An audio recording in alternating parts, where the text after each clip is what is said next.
नमस्कार साथियों, मेरा नाम है डॉक्टर सुनील हथवेल, शिशु रोग विशेषज्ञ, और मैं आप सभी का स्वागत करता हूं मेरे इस YouTube चैनल में जिसका नाम है कंगारू केयर। तो आइए आप सभी को लेकर चलते हैं आज के इस वीडियो में। अगर आपके घर में कोई भी नवजात शिशु है या 6 माह से कम का कोई भी शिशु है तो यह वीडियो आपके लिए, इसे अंत तक जरूर देखें। इस वीडियो में हम बात करेंगे कि जब भी कोई नवजात शिशु का जन्म होता है तो माँ उसे कैसे स्तनपान कराना शुरू करे, एवं अगर उसे पर्याप्त मात्रा में दूध नहीं बन रहा है तो वह कैसे उसे दूध पर्याप्त मात्रा में बन सकता है। इसके साथ ही उसके मन में आने वाले अनेक जो शंकाएं और सवाल रहते हैं उन सब का समाधान आपको इस वीडियो में मिलेगा। माँ का दूध नवजात शिशु के लिए अमृत के समान है। जी हाँ, आपने सही सुना, माँ का दूध नवजात शिशु के लिए अमृत के समान है। उसमें इतने सारे पौष्टिक तत्व होते हैं, विटामिन्स, मिनरल्स, अमाइनो एसिड्स, जिसकी भरपाई आप ऊपर से नहीं कर सकते। इसलिए हम जानेंगे कि माँ के दूध को बच्चे को भरपूर मिले, उसके क्या सही उपाय हैं, क्या सही तरीके हैं। नवजात शिशु के जन्म के तुरंत बाद ही, लगभग आधे घंटे के बाद ही माँ के स्तनपान कराना चालू करना चाहिए।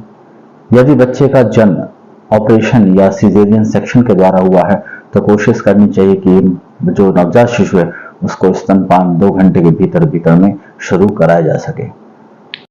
अधिकांशतः शुरुआत के 1-2 दिनों में माँ को दूध बहुत कम बनता है, एवं जो मात्रा रहती है कम होने के साथ साथ वह गाढ़ा भी होता है और कई बार वो पीले कलर का होता है। इस दूध को कोलोस्ट्रम कहते हैं।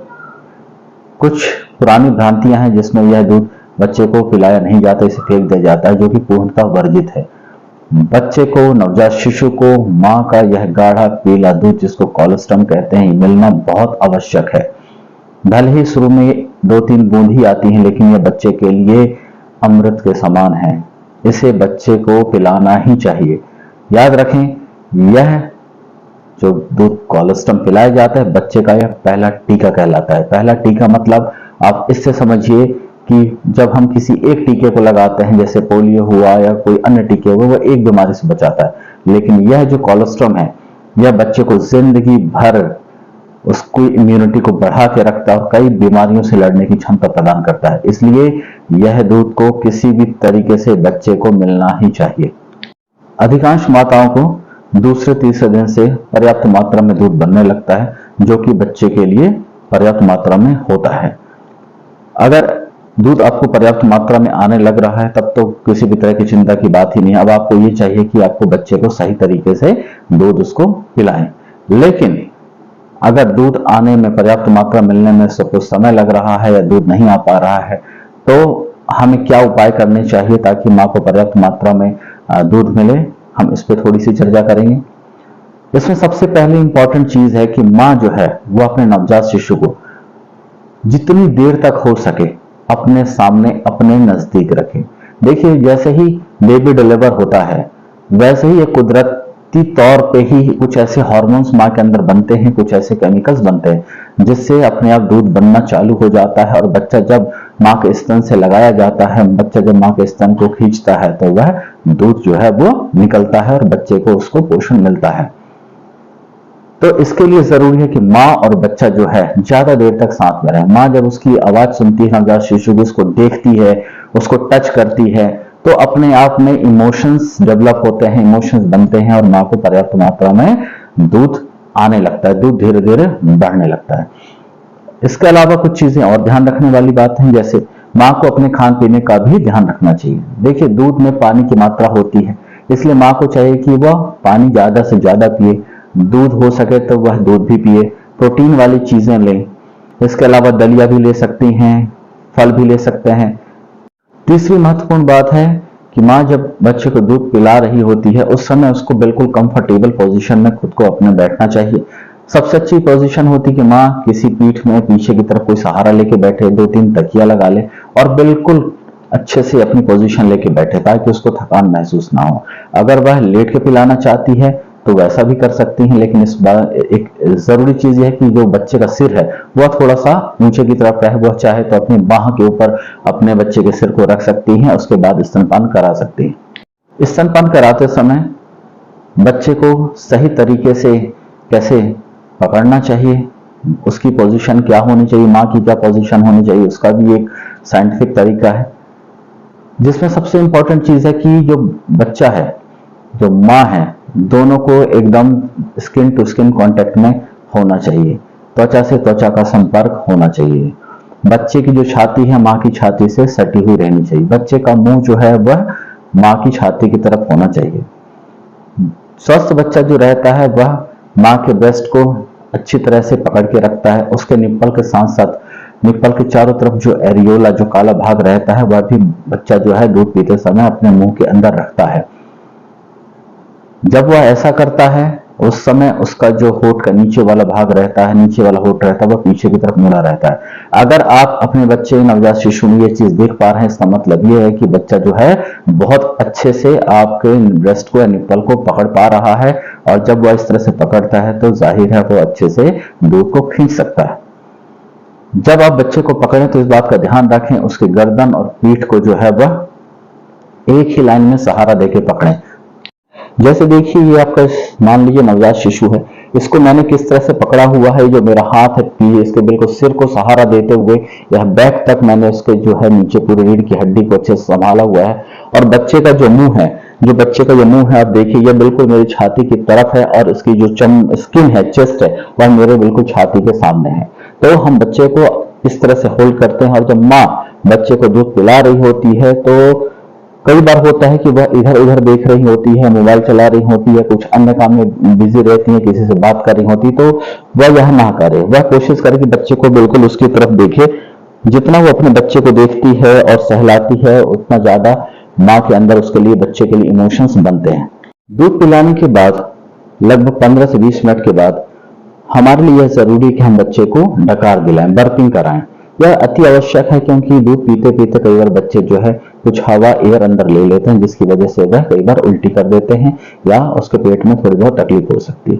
तो हमें बर्पिंग कराना चाहिए। बर्पिंग कराने या डकार दिलाने का तरीका होता है कि कोई भी एक साफ टॉवल आप ले लें, जैसे मैंने ये ले लिया है, और इस टॉवल को ऐसे कंधे पे रखें और बच्चे को अपने आराम से उठा के रखें। जब आप बच्चे को ऐसे रख लेते हैं तो उसके पीठ को ऐसे 2-3 बार फैलाना है और उसे हल्के से धक्का भी देना, फिर उसको ऐसे फैलाना और हल्के से धक्का भी देना। इस तरह से कम 15 से 20 मिनट तक आप करिए। बच्चा इसमें आसानी से डकार ले लेता है। कई बार आपको लगता है कि बच्चे ने डकार नहीं लिए, इसका मतलब ये होता है कि कई बार जो है बच्चे दूध पीते पीते ही डकार ले लेते हैं। इसलिए आप इसके लिए चिंता ना करें, आप 10 से 15 मिनट बच्चे को कंधे पे रख के डकार दिलाने की कोशिश अवश्य करें। नवजात शिशु को हर 2 से 3 घंटे में माँ के दूध पिलाने की आवश्यकता पड़ती है। जब बच्चा एक बार भरपेट दूध पी लेता है उसके बाद वह आसानी से अपनी नींद पूरी करता है। 24 घंटे में जो बच्चा है कम से कम 14 से 18 घंटे अपनी नींद पूरी करता है। रात के समय हमें बच्चे को 2 से 3 बार उठा के उसे दूध पिलाना चाहिए।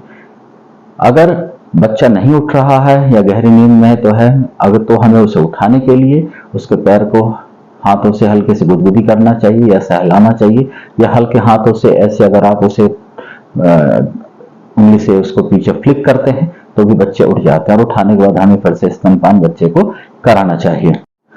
अधिकांश माताओं के दिमाग में चीज रहती है कि मेरे बच्चे को पर्याप्त मात्रा में दूध मिल पा रहा है कि नहीं मिल पा रहा है, उसका पेट भर रहा है कि नहीं भर रहा है।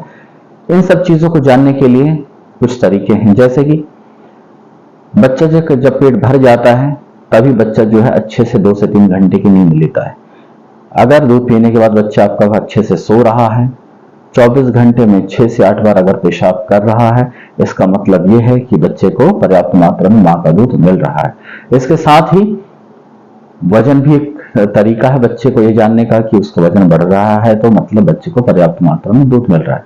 लेकिन इसमें ध्यान देने वाली बात यह है कि शुरू के 4 से 5 दिनों में बच्चे का वजन नेचुरली प्राकृतिक तरीके से ही कम होता है, या लगभग जो है वेट का 5 से 10 ग्राम वजन कम हो सकता है। इसके बाद बच्चे का वजन जो है दूसरे हफ्ते होते होते पूरा वजन उतना ही हो जाता है जितना उसका जन्म के समय था। इसके बाद से जब वजन बढ़ना चालू होता है तो उसके बाद में दोबारा बच्चे का वजन घटना नहीं चाहिए। और बच्चा जो है हर 2 घंटे से आपका बच्चा दूध पी पा रहा है, 14 से 18 घंटे बच्चा अच्छे से नींद ले पा रहा है, 24 घंटे में 6 से 8 बार पेशाब कर रहा है, इसका मतलब यह है कि माँ का दूध जो है पर्याप्त मात्रा में बन रहा है। अब आपको इस स्तनपान के लिए एक चीज और जरूरी है। मान लीजिए माँ एक बार में बच्चे को अपने दाहिनी तरफ से दूध पिलाना चालू करती है, तो दाहिनी तरफ से तब तक दूध पिलाती है जब तक कि वह जो स्तन है वह खाली ना हो जाए या उससे दूध आना बंद ना हो जाए। अगर उसके बाद ही बच्चा भूखा है तो दूसरे स्तन से लगा के दूध पिलाना चाहिए। इसके बाद जब अगली बार जब वह माँ अपने बच्चे को दूध पिला रही होती है तो ठीक इसका उल्टा करे, उसको पहले बाईं तरफ से दूध पिलाना चालू करे, बाएं स्तन से। जब यह पूरी तरह से खाली हो जाए या दूध आना बंद हो जाए उसके बाद ही अपने दाईं तरफ लगाना चाहिए। इससे फायदा यह होता है कि जो मिल्क रहता है, जो दूध रहता है, उसके जो फैट्स, कार्बोहाइड्रेट और प्रोटीन है, वह तीनों चीज बच्चे को पर्याप्त मात्रा में मिल पाते हैं, जिससे बच्चे का वजन अच्छे से बढ़ता है और माँ के जो है ब्रेस्ट इंगॉर्जमेंट या जो सीने में तनाव होता है वो उसकी समस्या भी नहीं होती। कई बार ऐसा होता है कि माँ ने एक तरफ एक बार दूध पिलाना चालू किया, एक स्तन से थोड़ा सा पिलाया, फिर दूसरी तरफ से पिलाया। अगर आप ऐसा करते हैं तो इससे दोनों को नुकसान है, माँ को भी नुकसान है और बच्चे का भी नुकसान है। बच्चे को पर्याप्त मात्रा में सारी पौष्टिक चीजें नहीं मिल पाती हैं। बच्चा थोड़ी देर में पेट तो भर जाएगा, लेकिन कुछ देर बाद फिर से उठेगा, फिर रोएगा, फिर माँ बोलेगी मेरा बच्चा तो अभी से सो ही नहीं रहा, फिर से वैसे दूध पिलाएगी आधा आधा, और बच्चा ऐसे ही करता रहता है। ना तो पूरी नींद लेता है, ना ही उसे पूरी पौष्टिक चीजें मिल पाती हैं और ना ही बच्चे का वजन पूरे अच्छे से बढ़ पाता है। तो इस बात का जरूर ध्यान रखें, पहले एक स्तन से अच्छे से पिलाएं, फिर उसके बाद ही दूसरे स्तन से बच्चे को दूध पिलाना चाहिए। माँ को बिल्कुल ही स्ट्रेस नहीं लेना चाहिए, तनाव नहीं लेना चाहिए। घर वालों को भी चाहिए कि ऐसी कोई स्थिति उत्पन्न ना हो जिससे माँ को स्ट्रेस हो, तनाव हो। अगर इसके बाद भी माँ को दूध आने में कठिनाई हो रही है तो एक बार अपने चिकित्सक, शिशु रोग विशेषज्ञ से जरूर मिलें। अगर कोई चीज आप नहीं एक बार में समझ पाए हैं, नहीं सुन पाए हैं, तो उसको दोबारा देखिए। और मुझे उम्मीद है कि इस वीडियो देखने के बाद में आपको अपने नवजात शिशु की केयर करने में, देखभाल करने में काफी मदद मिलेगी। आपको यह वीडियो पसंद आया है तो मेरे इस वीडियो को लाइक जरूर करें और इस चैनल कंगारू केयर को सब्सक्राइब करें, क्योंकि इस तरह के वीडियोस जो आपके नवजात शिशु की परवरिश में लाभप्रद हैं वैसे वीडियोस मैं बनाता रहूंगा और आप इसको देखते रहिए। धन्यवाद।